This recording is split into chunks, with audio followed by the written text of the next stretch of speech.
But again, I want to know if y'all can still hear me. And if y'all want me to continue to talk, or should I just do it tomorrow if I'm still freezing up. Let me know. My Wi-Fi is on. Okay. How is that? How is that? What up, Bam? You hear me now? You hear me now?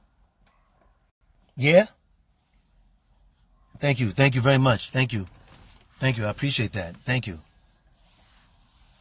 Nothing but time. Okay, you can hear me. All right. Then I'm going to stay in for y'all. I'm going to stay in. What up, everybody? What's up? What's up? What's up? Okay. You know, I can't save. You know what? This one thing I hate about it. I cannot save my IG Live. So if any of y'all record it, send it to me, and I can put it on my IGTV later. Okay? If y'all are recording any of this. I don't know how to use any of this. So I just come on, and hopefully people are on listening and checking me out. And whether it's 2 or 2,000, I don't know. But I just talk because I love y'all and I care about y'all. And artistry is important. And at the end of the day, I'm going to do a relationship situation. Somebody asked me to talk about relationships, and I'm going to talk about relationships this week. Trust me, I got some topics for y'all this week.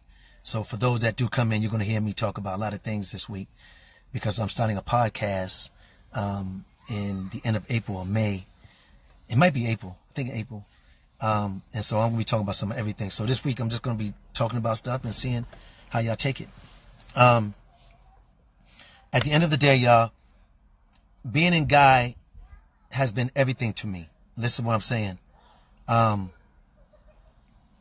hope when you saw us live, what's up, Mr. Blue Collar? Hope when you saw us, you loved us, and we didn't disappoint you. 20 years it took for you, wow, to see us. Thank you so much for still wanting to see us after all that time.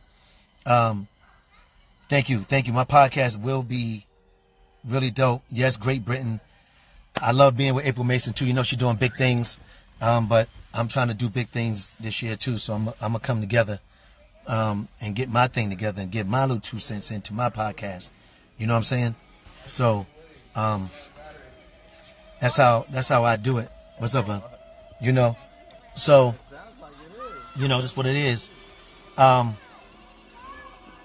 Yes, I will talk about some of everything. But today I'm talking about Guy and my time in Guy and what it did for me. I would not be who I am. When I say this, I don't mean Guy defines me. What I'm saying is I would not be known to the millions of people around this world that know me, that know my brother Aaron, that know Teddy, if it wasn't for me being in Guy. So I thank God for Guy. I thank God for Guy, for me being a intricate member of the group, for y'all respecting the music for 34 years, and for us still being able to do it. Let me go into the situation to where when we get on New Edition, I'm not gonna talk the bad parts of what happened, but I thank God for New Edition giving us the opportunity and Al Heyman giving us the opportunity for that tour, because it brought out the best in us to be on stage with them. And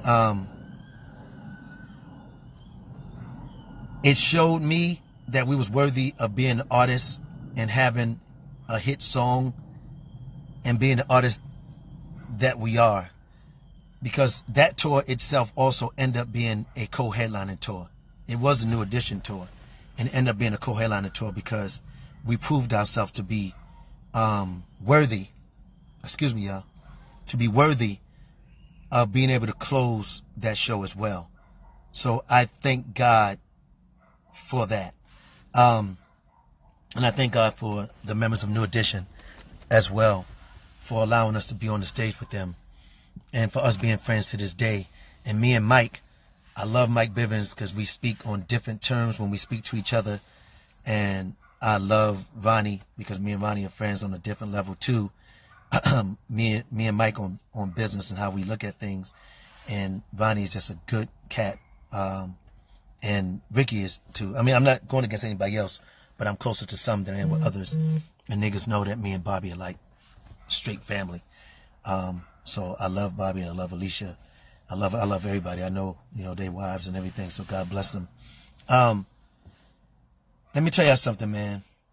Guy has gone through their ups and their downs. It killed me in 90 when we broke up. And it wasn't cool. I never thought after 90 that Guy would ever get back together again. Ever. It was 10 years. It was 10 years, man. 10 years. And in that 10-year time frame, Aaron came out with his solo album, I Miss You. I came out with my album, Straight to the Point, 94. Aaron came out in 94 as well. They pit me and Aaron against each other instead of marketing us, and that's what Silas Records, God bless Louis Silas. And I thank God for him giving me the opportunity to be an artist. They wanted me to come up with a group because I did a song on a Zebrahead soundtrack called Holding On. And when I did that song, it was me and the old members of R. Kelly and Public Announcement. And we called ourselves Forte, Forte. And it was Damien Hall and Forte. And then he wanted me to come out with a group. I was like, I'm not coming out with no damn group. If I come out with a group and I fail, I'm done for the rest of my life.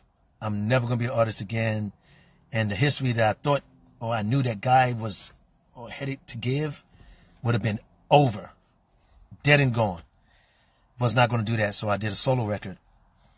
I produced the album myself. For those that bought it, thank you. First of all, thank you very much.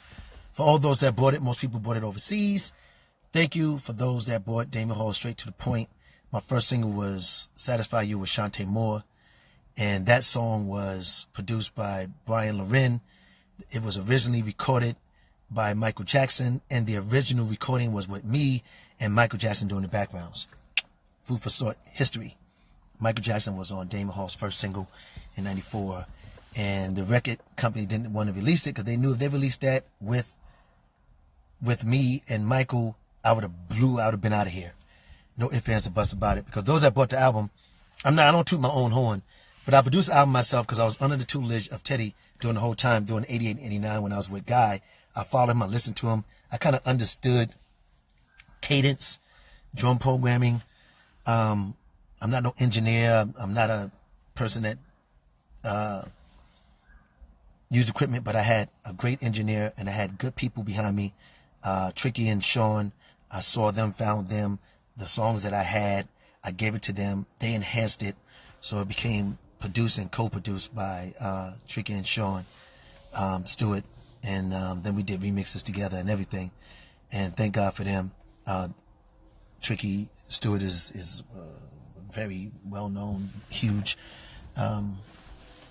producer and business person at this point. And I think about my life with Guy and how big Guy was and got after that New Edition tour. And then I think about, and this is why the conversation is going on. Thank you, man. Thank you for saying I had a good ear. Inspired Grind. I think about a lot of artists have records. They do albums. They come out. They get promoted. They get the accolades. And then they allow the accolades and the magazine ads, the commercials, the awards and everything to change who they were when they first came into the business.